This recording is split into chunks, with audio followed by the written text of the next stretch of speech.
আসসালামু আলাইকুম। আজকে আমরা বেনজিন থেকে টলুইন প্রস্তুতি এবং টলুইন থেকে কিভাবে বেনজিন প্রস্তুতি করতে হয় সেটা আমরা জানব। অর্থাৎ বেনজিন এবং টলুইনের পারস্পরিক রূপান্তর সম্পর্কে জানব। ঠিক আছে? তো আজকে আমাদের পড়ার টপিকটা হচ্ছে বেনজিন ও টলুইনের পারস্পরিক রূপান্তর। পারস্পরিক রূপান্তর। তো মাঝে মাঝে সিকিউ এই ধরনের কোশ্চেন আসে যে বেনজিন এবং টলুইনের পারস্পরিক রূপান্তর করো, এই ধরনের। তো সেটা হচ্ছে বুঝতে হবে। তো যদি আমি প্রথমেই আমাদের সেক্ষেত্রে দেখাতে হবে যে বেনজিন থেকে কিভাবে টলুইন প্রস্তুত করতে হয়, আবার টলুইন থেকে কিভাবে বেনজিন প্রস্তুত করতে হয়। এক নম্বর হচ্ছে বেনজিন থেকে টলুইন প্রস্তুতি। এই প্রক্রিয়াটা আমি আরো দুইবার দেখেছি, আরেকবার দেখাচ্ছি। বেনজিন থেকে ফিডেলক্রাফট অ্যালকাইলেশনের মাধ্যমে টলুইন প্রস্তুত করা হয়। এই প্রক্রিয়া কি হয়? এই হচ্ছে আমাদের বেনজিন, তার সাথে থাকে কি মিথাইল ক্লোরাইড এবং প্রভাবক হিসেবে থাকে অনার্দ্র অ্যালুমিনিয়াম ক্লোরাইড। অনার্দ্র এখানে কি হয়, মিথাইলটা হাইড্রোজেনকে প্রতিস্থাপন করে বেনজিনের মাথার উপর উঠে যায়, তখন এটা কি তৈরি হয়? এটাকে বলবো আমি মিথাইল বেনজিন বা টলুইন। আবার তৈরি হয় কি HCl বা হাইড্রোক্লোরিক অ্যাসিড। এই প্রক্রিয়ায় বেনজিন থেকে টলুইন প্রস্তুত করা হলো। এবার যদি আমি টলুইন থেকে বেনজিন প্রস্তুত করতে চাই, দুই নম্বর হচ্ছে টলুইন থেকে বেনজিন। এইটার যে বেসিক সেটা আমি গত পর্বে আলোচনা করেছি। কি সেটা? সেটা হচ্ছে টলুইনের পার্শ্বশিকলের জারণ। পার্শ্বশিকলের জারণ এ বিক্রিয়ায় কি হতো? এ বিক্রিয়ায় আমি কি নিতাম বলতো? এ বিক্রিয়ায় টলুইনের জারণ ঘটানো হতো, তাই না? টলুইনের জাইমান অক্সিজেন দিয়ে জারণ ঘটানো হতো।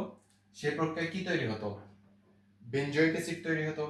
তো এখানে নিতাম হচ্ছে লঘু নাইট্রিক অ্যাসিড, এবং সেটা কেমন হতে হতো? ফুটন্ত, তাই না? তাহলে কি তৈরি হইতো? আমাদের বেনজোইক অ্যাসিড তৈরি হইতো।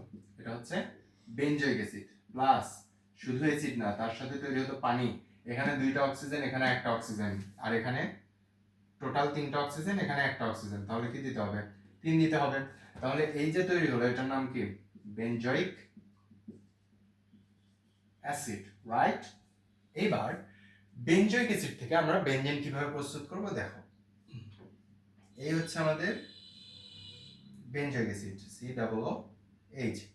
এটাকে আমি সোডিয়াম হাইড্রোক্সাইড নামক ক্ষারের সাথে বিক্রিয়া দেব। তাহলে কি উৎপন্ন হবে? তাহলে এখান থেকে কি তৈরি হবে? সোডিয়াম প্লাস এবং হাইড্রোক্সিল মাইনাস, রাইট? এই সোডিয়ামটা এই আমাদের প্রতিস্থাপকের যে হাইড্রোজেন সেটাকে প্রতিস্থাপন করবে, করে এটা এখানে যাবে এবং এই হাইড্রোজেনটা হাইড্রোক্সিলের সাথে বিক্রিয়া করে পানি তৈরি করবে। তাহলে ব্যাপারটা কি হবে? ব্যাপারটা হবে বেনজোইক অ্যাসিড সোডিয়াম হাইড্রোক্সাইডের সাথে বিক্রিয়া করে কি তৈরি করবে দেখো, সোডিয়াম বেনজয়েট নামক লবণ এবং পানি তৈরি করবে। এটা তো আমরা সবাই জানি, প্রশমন বিক্রিয়ায় কি হয়? অ্যাসিড ক্ষারের সাথে বিক্রিয়া করে লবণ পানি তৈরি করে। তাহলে এইরকমই বেনজোইক অ্যাসিড সোডিয়াম হাইড্রোক্সাইড নামক ক্ষারের সাথে বিক্রিয়া করে সোডিয়াম বেনজয়েট নামক লবণ, সোডিয়াম এবং কি তৈরি করে? পানি তৈরি করে, বেনজয়েট। ঠিক আছে? Sodium benzoate.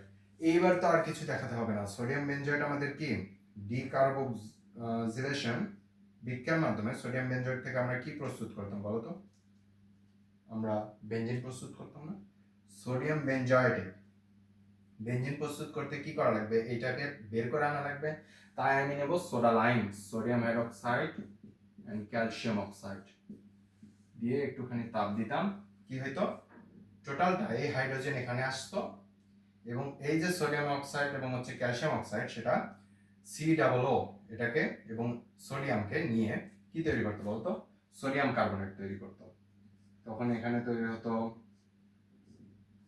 বেনজিন, আর এখানে কি তৈরি হতো? Na2CO3 and CaO, এটাকে বলবো সোডিয়াম কার্বনেট, আর এটার নাম কি সোডা লাইম, এটার নাম কি সোডা লাইম। তো এই বিক্রিয়ায় টলুইন থেকে বেনজিন তৈরি হয় 3 ধাপে। প্রথমে কি করলাম রিক্যাপ করি, টলুইন জার্মান অক্সিজেনের সাথে জারণ করে বেনজয়েক অ্যাসিড তৈরি হলো। বেনজয়েক অ্যাসিড সোডিয়াম হাইড্রোক্সাইড নামক ক্ষারের সাথে বিক্রিয়া করে সোডিয়াম বেনজয়েট তৈরি করলো। সোডিয়াম বেনজয়েট ডিকার্বক্সিলেশন বিক্রিয়ার মাধ্যমে সোডা লাইমের সাথে বিক্রিয়া করে কি তৈরি করলো, বেনজিন তৈরি করলো, আমাদের বেনজিন তৈরি করলো। তো এই হচ্ছে আমাদের বিক্রিয়া, যে বেনজিন ও টলুইনের পারস্পরিক রূপান্তর। এই বিক্রিয়ার মাধ্যমে আমরা বেনজিন থেকে টলুইন, আবার টলুইন থেকে বেনজিন প্রস্তুত করতে পারবো। আসসালামু আলাইকুম।